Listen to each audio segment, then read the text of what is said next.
Kung gusto mo ng legit na chika, eto na yun! Chika! Walang filter, walang edit. Chika! Hindi ito fake, hindi ito late. Chika ni Sisa! Lahat ng ganap sa showbiz pag-uusapan natin dito. May nag-break, may nagkabalikan. Tara at pag-usapan. Kung ano man ang chika, alam na ni Sisa. Ito ang Chika ni Sisa. Chika! Ni Sisa!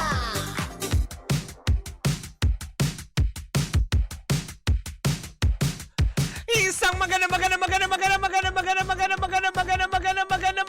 Sino pa ba? Di ako. Magandang hapon, Metro and Mega Manila. We are number 106.7 Energy FM. Pangga, wag mong sabihin radyo, sabihin mo energy. Diba? Isang magandang hapon pa rin po sa lahat ng ating mga pangga, sa mga naghahanap buhay pa rin ngayon, lalong-lalo na sa ating mga Papa Moon drivers. Hello po. Ayan, magandang hapon. Hindi ba? Maayong hapon sa mga Bisaya na nagapaminaw pa rin sa Energy FM. Hello po sa inyong lahat dyan. At syempre sa lahat pa rin ng ating mga palangga na nandyan din sa may Pasig Mega Market. Hello po sa inyong lahat dyan. Kakalimutan ba natin ang mga taga Valenzuela City Central Kitchen? Ami Espiritu, hello sa iyo. Speaking of Ami, si Chang Ami ng Pandakan at si Kuya Obet, isang magandang hapon sa inyong lahat dyan. Hindi ba? At si Potpot, o mas kilala bilang si Carlo Padua ng Arsicola, Pampanga, na nangako na magbibigay ng 3 case ng Juicy Lemon. Oo, iniintay ko yun. Hello po sa inyo. At syempre sa mga taga ARC Corporate, lalong-lalo na sa Purchasing Department, hello po sa inyong lahat, diba? Isang magandang hapon. Syempre makakalimutan ko ba naman batiin ang ating mga pangga dyan sa may Mandaluyong City, to be specific, dyan sa may Barangka, Mandaluyong, hello po sa inyo. At syempre sa mga taga Boni, hello po sa magandang hapon sa inyong lahat, diba? Kung gusto niyo po magpadala ng inyong mga mensahe, open po ang ating text line 0945-367-8792. Diba? Kung may mga nagba-birthday man ngayong araw na to, happy birthday! Mabuhay kayo hanggat gusto nyo, ganon, diba? And for sure, diba, ang magiging handa ninyo, hindi pa rin mawala ang spaghetti at Shanghai. Yan, matik yan pag may birthday, diba? Tapos mga pangatlo dyan yung menudo. Alam na kaagad yan. Kung hindi menudo ang handa, morcon. Tapos kung hindi morcon, pork humba. Bakit? Bakit nga ba yan ang mga handa? Kasi yan ang hindi madaling mapanis. Kasi ba naghanda ka ng kare-kare, 'di ba? Hindi pwedeng sobrang mainit 'yan kasi madaling mapanis. Lalo yung mga menudo, 'di ba? Kasi pag medyo nainitan niya ng konti at medyo hindi ka gumamit ng serving spoon, 'di ba? Nagbabubbles ka agad 'yan. 'Di ba yung mga ganyan? Pero ang tip para daw hindi daw talaga mapanis, 'di ba? Lalo kung may mga menudo at may mga tomato sauce. Ayon sa mga ekspertong nagluluto, dapat lagyan nyo daw 'yan ng 1 kutsarang suka pag nagluluto, lalo yung mga ginataan, 'di ba, yung mga ginataang tulingan, Bicol Express, 'di ba, yung mga dinakdakan na may mga kung anong mayo, 'di ba? Hahaluan niyo daw po ng 1 kutsarang suka para kahit papaano hindi kaagad siya mapanis at medyo tumagal ang kanyang buhay. Tama ba ako doon, mga Marce, 'di ba? Pero hindi yan ang ichichika ko today. Eto na ang ating chika! Chika number 1, talaga nga naman dahil nga sa napapabalita na left and right ang mga kapamilya stars na unti-unti na nga bang tumatawid sa bakuran ng TV5, isa-isa na rin bang nasusungkit ang kanilang mga artista? Ay, naku, nakakaloka. Dahil ayon sa ating mga chismosang kapitbahay, mukhang 2 kapamilya stars daw ang medyo tatawid pansamantala para gumawa ng proyekto under TV5. Sabi nga ng iba, sino yung mga yan? O, diba? Eto na, 2 sa kapamilya stars na sabi nga naman, 'Di ba? Hindi lang naman kapamilya eh. Kasi may dabar cards din na mapapabilang. Dito sa proyektong itong may pinamagatang The Good Doctor. Tama? Na kung saan nga naman dalawa sa kapamilya stars dyan ay nandyan si Janelle Salvador at si Inigo Pascual. 'Di ba? Na nakakaloka yun. Aba, unti-unti. Baka nagkakatotoo na ngayon sinasabi nila na uunti-untiin nga ba ni Mr. M na sungkitin yung mga artista mula sa kapamilya papunta sa kanila. Ganun ba yun? Hindi naman siguro. Baka naman binibigyan lang ng outlet para magkaroon ng trabaho. Dahil ayon sa ating chismosang kapitbahay, na kung saan nga naman makakasama din nila dito yung dabar cards sa sinasabi ko, si Ryan Agoncillo. Pangalawa, si Mylene Dizon. Si Jelly de Belen, kabilang din. Si Dylan Menor at si McCoy Dubs. Makakasama dito sa The Good Doctor na ito na may palalabas sa TV5.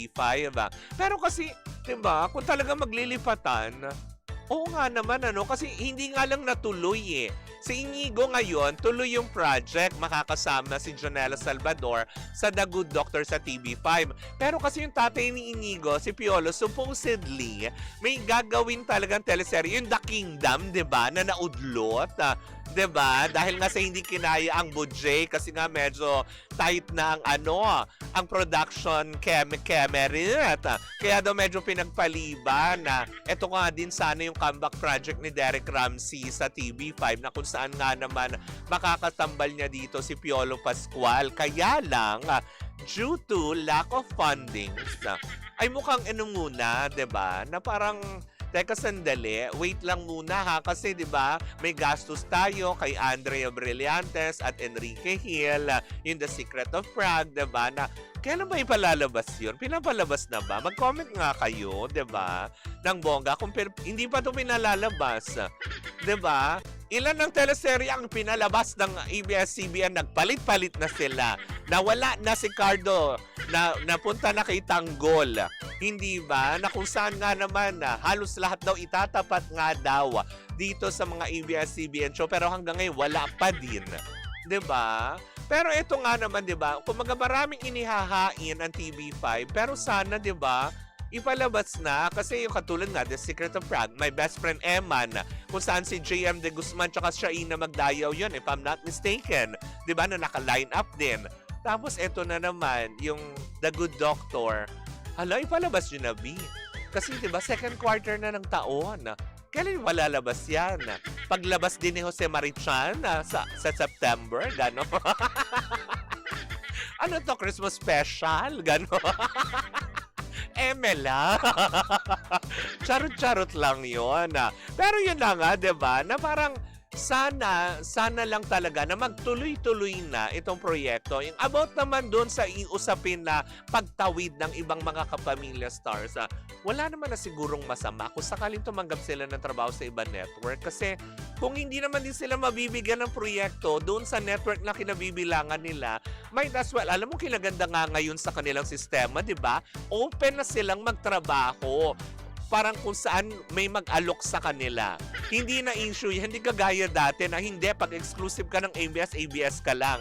Pag GMA ka lang. Yung mga ganyan. Buti nga ngayon kasi nagkakaroon na ng collaboration. Ang importante, diba, lahat happy. Nagkakaroon ng trabaho, nagkakaroon ng, alam mo yun, ng chance na makatrabaho ang artista sa MQuest, sa Sparkle, diba? Para din natutulungan din silang napopromote, 'di ba? Maganda na yung ganyan. Huwag na natin silang intrigahin, 'di ba? Ang importante naman dito, may trabaho at may tumanggap sa kanila. Kaysa naman nga ganon, 'di ba? Ang hirap naman nun. Yung mananatili ka sa network tapos, 'di ba, maghihintay ka ng project kasi nga tulad sa ABS ngayon, 'di ba? May balita na naman daw na ang Blood versus Duty, posible na naman daw ha. Chika lang naman to, wala pa pong kumpirmasyon. Ang Blood versus Duty, posible na naman daw maatras ng oras. Kasi pag nagsimula na daw yung si Gabo, nitong si Coco Martin at ni Julia Montes. O, diba? So ano naman si Kim Chu tsaka si Paolo Abilino, atras na naman. Hanggang sa makatapat na nila ang 700 Club, ganon. Nakakaloka it is. 'Di ba? Sana man lang patapusin na muna nila yung buong serye. 'Diba? Tapos nakaambang pa din dyan yung teleserye nila Kasi, 'di ba yung kay Ivana Alawi tsaka kay Joshua Garcia, mauuna munang ipalabas online bago ipalabas sa prime time. So, paano na? 'Di ba? Saan naman siya ilalagay na naman? 'Di ba? Katapat na ng mga palabas sa Arirang Channel. Ganun ba 'yun? 'Di ba na nakakaloka? Tapos 'di ba, waiting in line din yung yung Catherine Bernardo, James Reid, tsaka Maha Salvador. Hala sila, 'di ba? Bakit ba hindi nyo na lang ibigay muna sa TV5? Para may content naman na sila, 'di ba? Para may nai-enjoy na ng mga tao para sabay-sabay. 'Di ba? Hindi yung ganito na mga lahat nakatungkad, nag-iintay. Kailan pa kaya 'yun, 'di ba? The Secret of Prague. April 27 daw, Kapitana Sisa, sabi ni Kenneth Morada. Next week. Oo, next week na yon. Ay, hindi, next week. 27, Monday yon, diba? Next Monday. Diba? O, ipalalabas na pala. O. Tapos, eto na. So, sino naman ang tatapatan nila? Siyempre, pag nilabas yung Secret of Prague, katapat nun sa ABS, for sure, yung Blood versus Duty. 'Di ba? Tapos susundan 'yon ng Alibay ni Kim Chiu tsaka ni Paolo Abelino. 'Di ba? Yun nga daw yung chika pa lang, pero wala pang konfirmasyon Wala akong kinukumpirma. Ito yung nasaga pa lang natin. Na yun nga, is mukha yatang elbowin din sa oras na yon pag nagsimula na yung sigabo ni Coco Martin at ni Julia Montes. 'Di ba? Na nakakaloka. Sana iiwan nyo na lang munang blanco yung alas 8. Ganon. Di ba? Paatras na ng paatras. Na nakakaloka. Porkat ba yung mga artista, mga kabilang doon sa teleserye, hindi nagre-reklamo? Di ba? Na parang tipong okay na kasi nasa prime time naman. Pero, di ba? Parang unfair naman yun doon sa mga dahil magagaling na mga artista din naman to na nagtatrabaho at pinakikita rin naman nila yung kanyang mga kakayanan, kanilang kakayanan. Lalo pat sa mga larangan na, alam mo yun, magaling sila. Diba? But anyways, nako mga pangga, nako nakakaloka. Hindi ba? Na kung saan nga naman mamaya sa ating pagbabalik Pero wag po muna kayong bibitaw kasi online magtsitsikahan pa rin tayo. 'Di ba? Sa ating pagbabalik 'di ba? May bago tayong segment. Wow! Ang ating blind item ay papangalanan na natin anong chika? Sisa! Ganon. Isang kilalang aktor, kaya daw pala iniiwan ng jowa.